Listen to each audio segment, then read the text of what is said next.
प्रिय छात्रों, जैसा कि हम लोगों ने पिछले वीडियो में देखा है कि किस प्रकार से समर भाई ने जो बातें बताई थी, वे सारी बातें समर अपनी पत्नी प्रभा से बता रहा है। शिरीष भाई का कहना था कि आत्मा नाम की कोई चीज़ नहीं होती।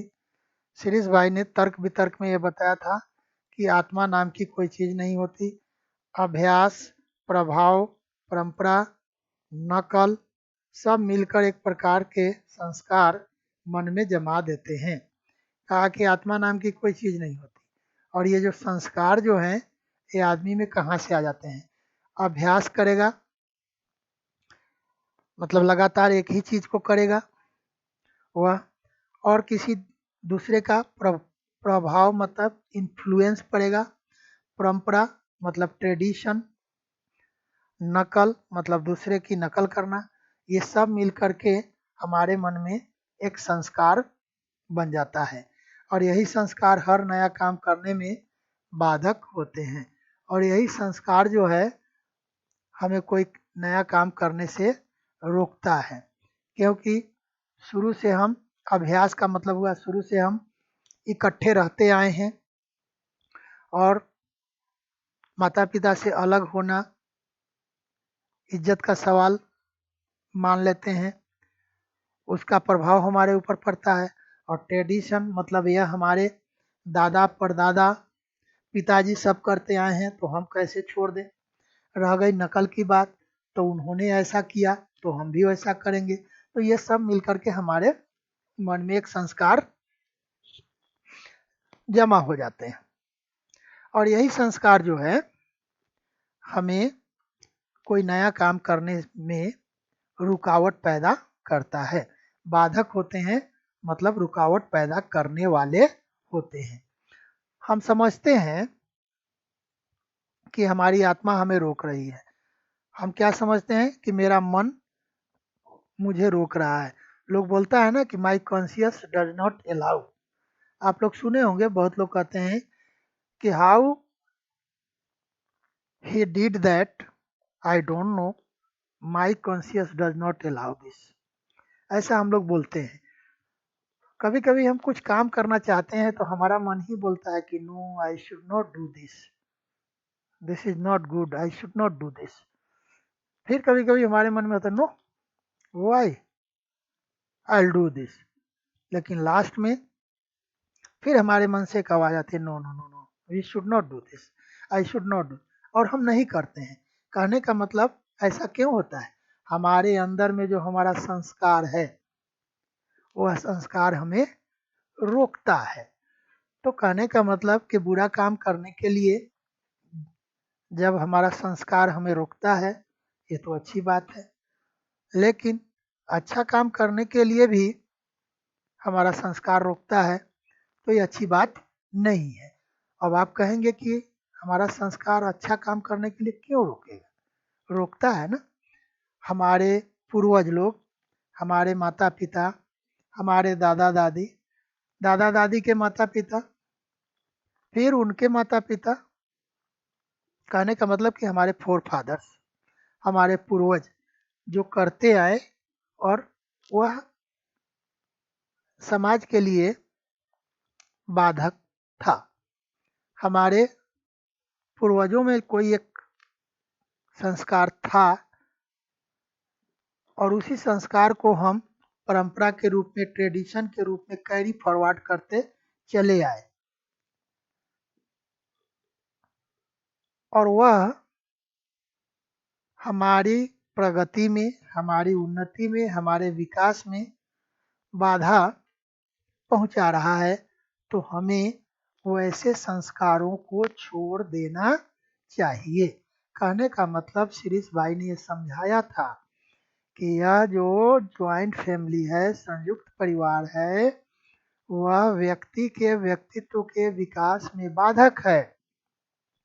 संयुक्त परिवार की खामियां हैं कि लोग एक दूसरे से लड़ते झगड़ते रहते हैं, समस्याएं कुछ पैदा हो जाती हैं, समस्याएं कुछ पैदा की जाती हैं और हम इन समस्याओं को सुलझाने में ही अपनी सारी शक्ति लगा देते हैं, जिसके कारण पढ़ाई लिखाई करने के लिए, अपनी बुद्धि के विकास करने के लिए, अपना मानसिक विकास करने के लिए हमारे पास शक्ति बचती नहीं है।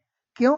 क्योंकि हमने तो अपनी सारी शक्ति अपनी समस्याओं को सुलझाने में जो लगा दी, तो हमारे पास तो शक्ति बची नहीं जो हम मानसिक विकास करें, बौद्धिक विकास करें, या देश की उन्नति के बारे में सोचें, या ज्ञान विज्ञान की उन्नति के बारे में सोचें,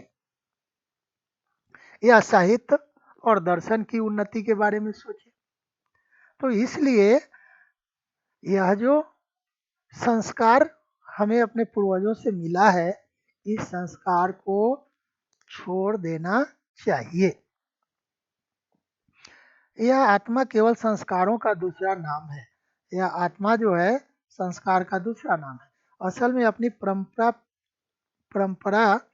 प्रियता और नए को स्वीकार न कर पाने के आलस्य और मूर्खता को हम अपनी अंतरात्मा का नाम दे देते हैं, वरना ये संस्कार है।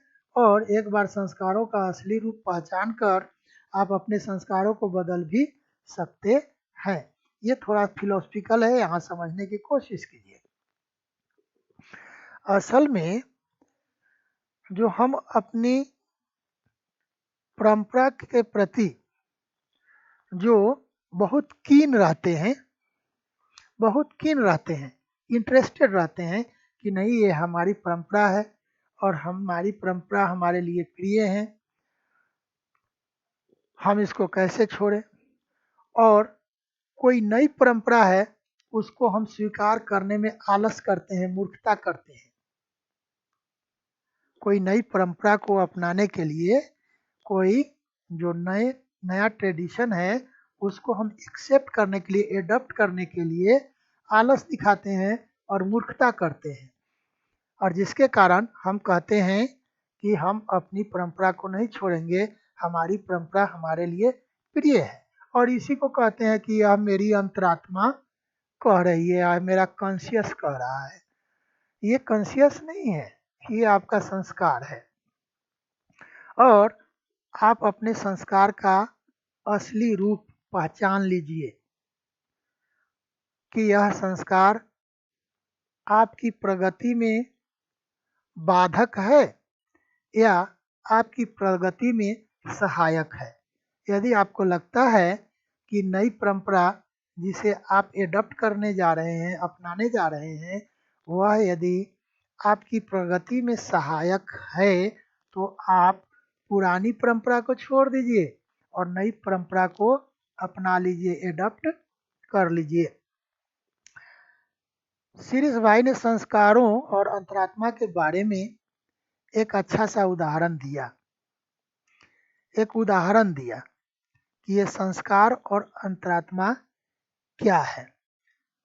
मन में जगे संस्कार रेल के डिब्बे में बैठे हुए मुसाफिरों की तरह हैं। बताया कि हमारे मन में जो संस्कार है, जो हमारे मन अंदर में जो कल्चर, संस्कार मतलब कल्चर, जो बैठ गया है, वह कैसा है? तो रेल के डब्बा में बैठे हुए मुसाफिर की तरह है। जैसे रेल के डब्बा में मुसाफिर घुसता है फिर निकल जाता है, कुछ देर तक, कुछ घंटा तक रह करके निकल जाता है। घुसा, 8 घंटे की जर्नी है, 8 घंटे तक बैठा। 10 घंटे की जर्नी है, 10 घंटे की यात्रा है, 10 घंटे तक बैठा, फिर निकल गया। भरे डिब्बे में घुसने की कोशिश कीजिए। आप रेलगाड़ी में जो डब्बा भरा हुआ है, कहने का मतलब कि उसमें पैसेंजर पहले से ही खचाखच भरे हुए हों, और उसमें आप घुसने की कोशिश कीजिए। जब उसमें आप घुसने की कोशिश कीजिएगा तो अंदर जो आदमी पहले से है वो आपको बाहर धकेलेगा। अब यहाँ उदाहरण से समझने की कोशिश, कहने का मतलब कि आपका मन जो है रेल के डिब्बे की तरह है और उसमें जो बैठा हुआ है संस्कार वह यात्री की तरह है। तो जब नया संस्कार मतलब नया यात्री रेल के डब्बा में घुसता है तो पहले से बैठा हुआ जो पहले से मतलब पुराना यात्री उसमें है तो क्या करता है, नए यात्री को घुसने देना नहीं चाहता है, बाहर की ओर धकेलता है। तो उसी प्रकार से हमारे मन में पहले से जो संस्कार बैठा हुआ है वह नए संस्कार को हमारे मन में घुसने नहीं देना चाहता है। वो क्या करता है, नए संस्कार को बाहर की तरफ धकेलता है, कोशिश करेगा कि आप भीतर न आने पाए। कहने का मतलब कि नए यात्री भीतर न आ पाए, पुराना यात्री कोशिश करता है। तो उसी तरह से पुराना संस्कार जो आपके अंदर में पहले से बैठा हुआ है वह नए संस्कार को अपने अंदर घुसने नहीं देगा। वो कोशिश करता है कि वह न घुसे, पर जब आप लड़ भीड़ कर अंदर घुस जाते हैं तो अंदर वाले आपको स्वीकार करते हैं और सारा विरोध समाप्त हो जाता है। लेकिन जबरदस्ती आप लड़ भीड़ कर मतलब धक्का मुक्की करके रेलगाड़ी के डब्बा में घुस जाते हैं तो कुछ देर के बाद क्या होता है, उसी यात्री के साथ आप बैठने लगते हैं, उसी के साथ बातचीत शुरू कर देते हैं और घुसते समय जो उसने आपका विरोध किया था वह अपना विरोध भूल जाता है। तो यहाँ इस उदाहरण के माध्यम से शिरीष भाई समर को यह समझाना चाहते हैं कि हमारे अंदर में जो पहले से संस्कार बैठा हुआ है वह नए संस्कार को घुसने नहीं देता है। लेकिन जबरदस्ती हम यदि नए संस्कार को अपने अंदर घुसा लेते हैं तो धीरे धीरे एक समय आता है कि पुराना संस्कार उसका विरोध करना छोड़ देता है और उसके साथ घुल मिल कर के रहना शुरू कर देता है। तो इस प्रकार से नया संस्कार और पुराने संस्कार दोनों घुल मिलकर रहने लगते हैं। जैसे डब्बा में पहले से बैठा हुआ यात्री और बाद में आया हुआ यात्री, दोनों आपस में घुल मिल करके यात्रा शुरू कर देते हैं। बाद में नए आने वाले का आप भी विरोध करते हैं और बाद में क्या होता है, पहले जब आप घुस रहे थे तो कोई आपका विरोध कर रहा था तो आपको अच्छा नहीं लग रहा था, लेकिन अब आप जब रेलगाड़ी में बैठ गए और फिर अब दूसरे स्टेशन पर कोई नया चढ़ रहा है तो आप भी विरोध करते हैं कि वह डब्बा में न घुसे। कहने का मतलब कि अब आप भी पुराना संस्कार बन गए। समर के यह पूछने पर कि जब वह सब बातों का विरोध करते हैं तो मानते किसे हैं। अब समर ने शिरीष भाई से प्रश्न कर दिया कि आप तो सारी बातों का ही विरोध करते हैं, तो आप बताइए कि किन बातों को आप मानते हैं। शिरीष भाई ने कहा कि ईश्वर, धर्म, अंतरात्मा और संस्कार के बाद जो बचता है वह उन सबको मानते हैं। और समर भाई ने कहा कि देखिए, मैं ईश्वर को नहीं मानता हूँ, धर्म को नहीं मानता हूँ, अंतरात्मा को नहीं मानता हूँ और संस्कार को नहीं मानता हूँ, और इसके बाद जो कुछ बचता है सबको मानता हूँ। अब बताइए कि यहाँ थोड़ी सी हंसी आ रही है, आपको भी हंसी आएगी कि शिरीष भाई ईश्वर को नहीं मानते हैं, धर्म को नहीं मानते हैं, अंतरात्मा को नहीं मानते हैं और संस्कार को भी नहीं मानते हैं, और इसके बाद बचता क्या है।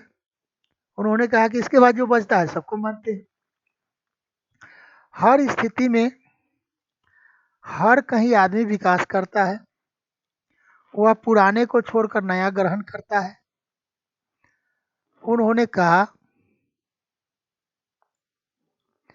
था कि हम लोग उन झूठों, मक्कारों और ठगों और नपुंसकों की औलाद हैं जो सिर्फ अतीत। अब यहाँ इसको थोड़ा आगे बढ़ाते हैं तब समझेंगे हम लोग। समर भाई ने कहा, क्या कहा वो जरा हम लोग यहाँ देखेंगे। इन्होंने फिर फिलॉसफी दे दी। क्या कहा कि हर स्थिति में और हर कहीं आदमी का विकास होता है, आदमी प्रोग्रेस करता है हर स्थिति में, हर सिचुएशन में आदमी विकास करता है। वह पुराने को छोड़कर नया ग्रहण करता है। पुरानी को छोड़ करके नया ग्रहण करता है, पुरानी परंपरा को, पुराने संस्कार को छोड़ करके नई परंपरा और नए संस्कार को अपनाता है। लेकिन हम लोग जो हैं किसकी औलाद हैं?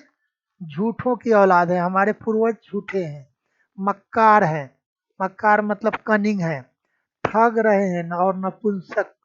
नपुंसक कहते हैं जो खास में इसका मतलब होता है इनकम्पिटेंट, लेकिन यहाँ नपुंसक कहने का मतलब यह है कि जो काम धंधा करना नहीं चाह रहे हैं वो। और करते क्या है, ये सिर्फ अतीत में जीते थे। अब कह रहे हैं कि हमारे पूर्वज जो थे वे झूठे, मक्कार, ठग और नपुंसक है और हम उन्हीं की संतान है, उन्हीं की औलाद है। जो हमारे पूर्वज क्या करते थे? सिर्फ अतीत, अतीत मतलब पास्ट, है ना? अतीत मतलब क्या होगा? पास्ट। लिख दूं क्या? लीजिए मैं लिख देता हूँ। इसका मीनिंग इतना में आ जाना चाहिए। आजा बेटा तू इधर। नहीं आया तो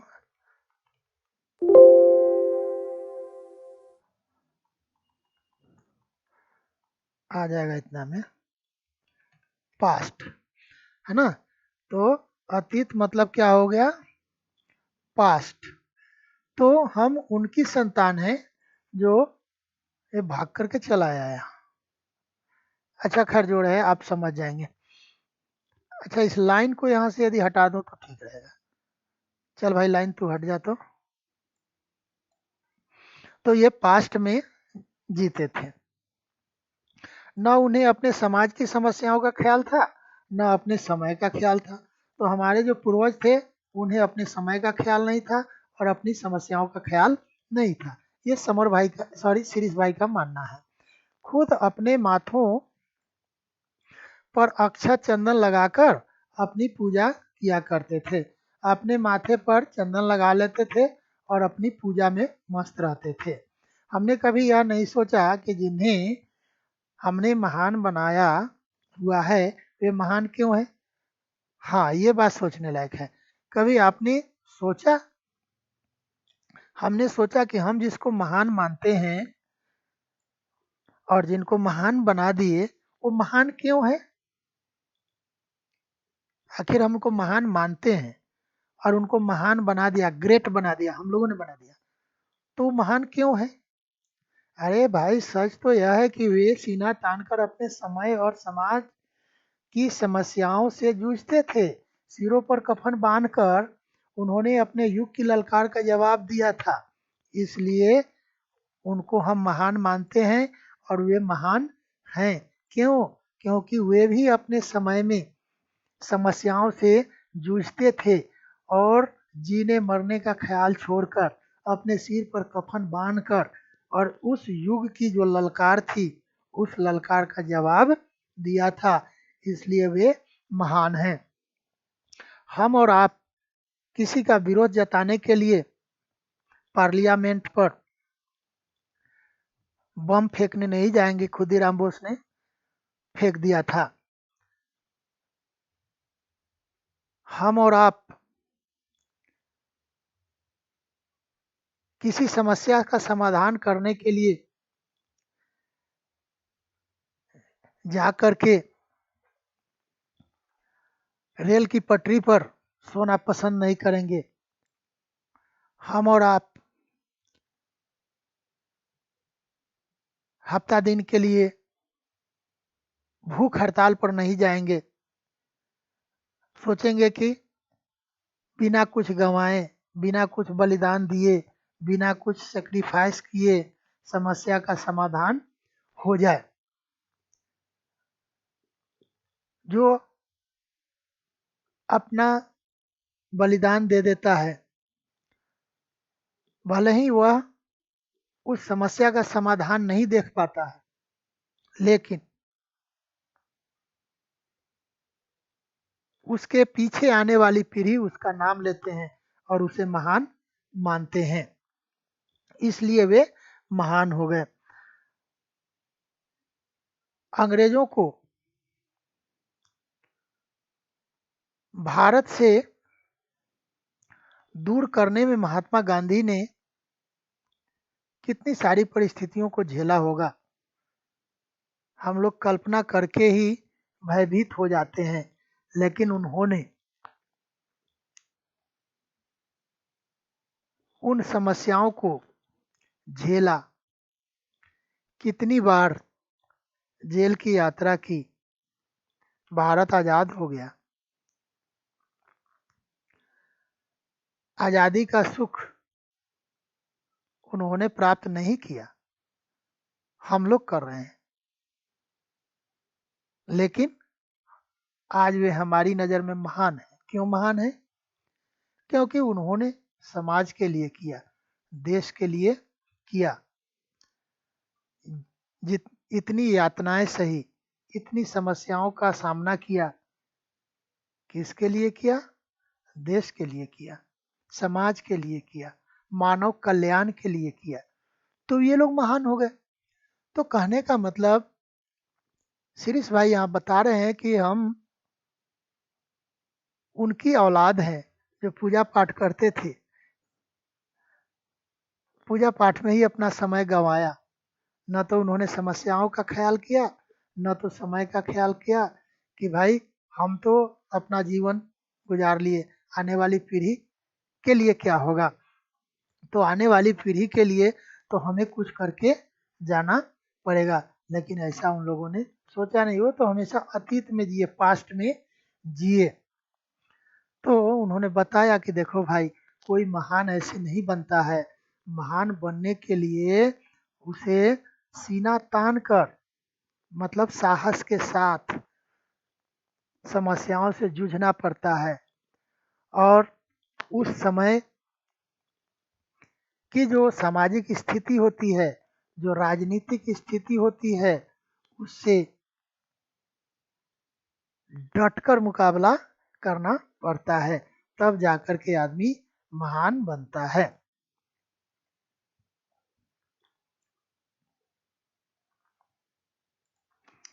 समर को लगा जैसे प्रभा सो गई।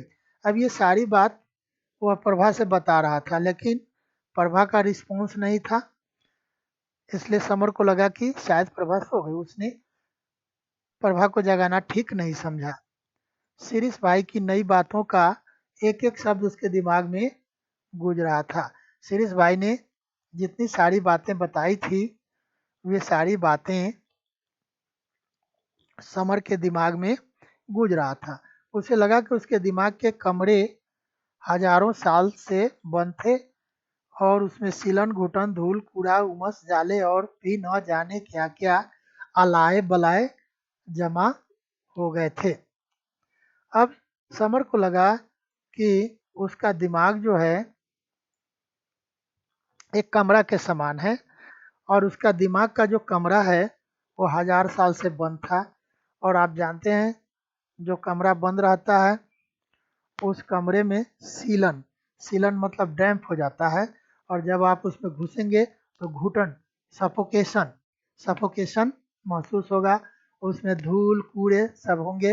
उमस, उमस का मतलब है वहाँ पर ह्यूमिडिटी से, फिर जाले वगैरह और न जाने क्या क्या अलाए बलाए। अलाए बलाए मतलब जिन चीज़ों के नाम भी आदमी नहीं जानते क्या क्या, सब जमा हो जाते हैं उस कमरे में, और बहुत सफाई करनी पड़ती है। बहुत दिनों से यदि कमरा बंद हो तो वह कमरा ऐसा हो जाता है। तो समर को ऐसा महसूस हुआ कि उसका दिमाग उसी कमरे की तरह बंद था। अब जैसे किसी ने भारी बूटों की ठोकर मार मार कर खोल दिया है। अब जैसे कमरा का दरवाज़ा जो होता है वो खुलता नहीं है, जाम हो जाता है 1000 साल से बंद रहने पर। तो खोलने के बाद वह हल्का झटका देने से नहीं खुलता है, तो उस पर बूट से, बूट मतलब जूता, और वो भी यह जूता नहीं जिसके आगे हील में भी लोहा के लगे रहते हैं, और आगे का जो भाग है उसमें भी लोहा का लगा हुआ रहता है। उससे ठोकर मार करके किसी ने उस दरवाज़ा को खोल दिया है। तो यह दरवाज़ा कमरे का दरवाज़ा नहीं है, यह दरवाज़ा समर के दिमाग का दरवाज़ा है, उसको किसी ने खोल दिया हो। किसने खोल दिया हो? शिरीष भाई की बातों ने। धीरे धीरे घुटन और उमस निकलती जा रही है। अब धीरे धीरे जैसे दरवाजा खुलने के बाद क्या होता है कि उसमें जो पहले से गैस बनी भरी रहती है, जो ह्यूमिड रहती है, वो निकल रही है। कहने का मतलब कि समर का दिमाग अब खुल रहा है। समर प्रभा को जगाने के लिए उसकी कमर को गुदगुदाने लगा। अब समर ने क्या किया कि प्रभा को पहले तो यहाँ पर हम लोगों ने देखा है जगाना ठीक नहीं समझा, लेकिन अब यहाँ उसकी कमर को गुदगुदा रहा है, टिकलिंग कर रहा है उसे जगाने के लिए। उसने कहा, ए प्रभा, उठो भाई, हम तो जाग रहे हैं, आप बातें करते करते सो भी गई। कहा कि अरे मैं तो जाग रहा हूँ और तुम बात करती करती सो गई। अब वह उसकी कमर को गुदगुदा रहा था। अब देखिए यहाँ पर क्या होता है। प्रभा की कमर में कुछ बंधा था, वह समर के हाथ में आ गया। अब कमर को गुदगुदा रहा था, वहाँ कुछ बंधा हुआ था, उसका हाथ वहाँ टच कर गया। अब उसने पूछा कि ये क्या है। प्रभा ने बताया। प्रभा डर गई और वह छोड़ने के लिए कह रही थी। प्रभा डर गई क्योंकि वह बताना नहीं चाहती थी, वह चुपके से लगाई थी। अब प्रभा डर गई। अब प्रभा ने कहा, यार छोड़ो छोड़ो इन बातें को, ऐसे ही कुछ नहीं कुछ नहीं, ऐसा किया। वह सुपारी जैसी कोई चीज थी। समर का गुस्सा बढ़ गया क्योंकि वह जानना चाहता था और प्रभा इसे छिपा रही थी। तब प्रभा ने बताया कि अम्मा जी और बाबूजी के कहने पर उसने यह बांधा है। तब उसने बताया कि अम्मा जी और भाभी जी ने जब कहा तो मैंने ये बांध लिया। उनका मन रखने के लिए ऐसा करना पड़ा। किसका मन रखने के लिए? अम्मा जी और भाभी का। क्योंकि यदि वह नहीं बांधती तो उन लोगों को बुरा लग जाता, इसलिए उनका मन रखने के लिए, मतलब उनको बुरा न लगे, इसलिए बांध लिया। और क्या कहती थी? अवस्थी जी की बीवी कहती थी कि शादी के 4 साल बाद सैयद बाबा, अब कोई पड़ोस में अवस्थी जी हैं। अब अवस्थी जी की बीवी ने माँ को बताया था कि अवस्थी जी की बीवी को कोई बच्चा नहीं हो रहा था। तो अवस्थी जी की बीवी कहती थी कि शादी के 4 साल बाद सैयद बाबा की धुनी से उनके प्रमोद हुआ था। कहने का मतलब कि अवस्थी जी की बीवी को एक बेटा जन्म लिया जिसका नाम हुआ प्रमोद।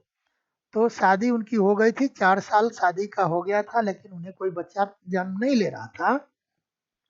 तो सैयद बाबा की धुनी लेकर के जब उन्होंने अपने कमर में बांधी तो उनको बेटा जन्म लिया। तो शायद माँ और भाभी ने भी देखा होगा कि प्रभा को कोई संतान नहीं हो रही है, तो उन लोगों ने सैयद बाबा से धुनी लेकर के प्रभा के कमर में बंधवा दिया था। बात समझ में आते ही समर पागलों की तरह हंस पड़ा।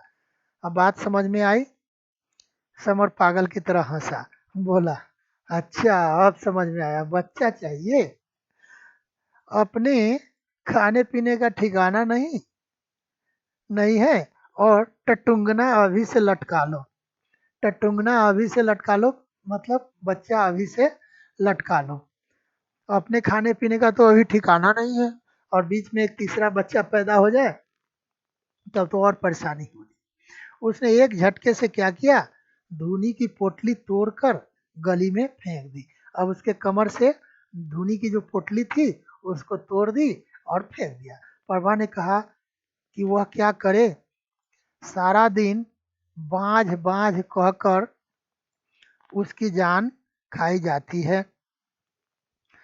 अब प्रभा बोली कि मैं क्या करती, बांध ली। अब नहीं बांधती तो उन लोगों को बुरा लगता, और मुझे सारा दिन ये लोग बाँझ बाँझ कहकर मेरा जान खाती है। बाँझ कहते हैं जिस स्त्री की कोई संतान न हो, संतान जन्म न ले, उस स्त्री को बाँझ कहते हैं। समर एकदम अकेला महसूस करने लगा। समर अकेला महसूस कर रहा है अपने आप को। सोचा था प्रभा उसका साथ देगी, पर उसको लगा कि ऐसा नहीं हो रहा है। वह सोचने लगा, यह वही प्रभा है जिसने एक बार गणेश जी से बर्तन मांज लिए थे, और इसी के ऊपर मैंने बड़े बड़े सपने संजोए थे। अब समर सोचने लगा कि प्रभा मेरा साथ देगी। साथ देगी मतलब मेरा जो विचार है, मेरा जो थॉट है, ठीक प्रभा का भी वही थॉट है, लेकिन अब इसको लगा कि नहीं, मेरे थॉट से इसका थॉट मैच नहीं करता है। एक समय था कि प्रभा ने गणेश जी से, शुरू में हम लोगों ने पढ़ा था चैप्टर की शुरुआत में ही, जब इस उपन्यास के शुरुआत में ही हम लोगों ने पढ़ा था कि जिस समय भाभी की बेटी जन्म ली थी और उस दिन उसका नामकरण संस्कार था, पंडित जी आए थे, घर में पूजा हुई थी, उन्होंने मिट्टी के गणेश जी बनाए थे और पूजा हुई थी। पूजा के बाद मिट्टी के गणेश जी को कहीं अलग रख दिया गया था और उसी गणेश जी को साधारण मिट्टी समझकर प्रभा ने बर्तन मांज लिए थे। तो समर को समझ में आया था कि प्रभा भी इन सब बातों में विश्वास नहीं करती, लेकिन अब यह सैयद बाबा की धुनी अपने कमर में बांधने लगी। इसका मतलब है कि यह प्रभा भी इन सारी बातों में विश्वास करती है। इसका मतलब यह है कि प्रभा और समर के विचार नहीं मिलते हैं। तो इस प्रकार से वीडियो भी 31 मिनट का हो गया और यह पाठ भी समाप्त हो गया। तो फिलहाल इसमें इतना ही रखते हैं। धन्यवाद। फिर हम लोग अगला पाठ अगले वीडियो में देखेंगे। और फिर मैं एक बार याद दिलाना चाहता हूँ कि जिस वीडियो को देखिएगा उस वीडियो को देखने से पहले पीछे वाले वीडियो का आखिरी पार्ट, लास्ट वाला पार्ट जरूर देख लीजिएगा ताकि आपको समझ में आए। धन्यवाद।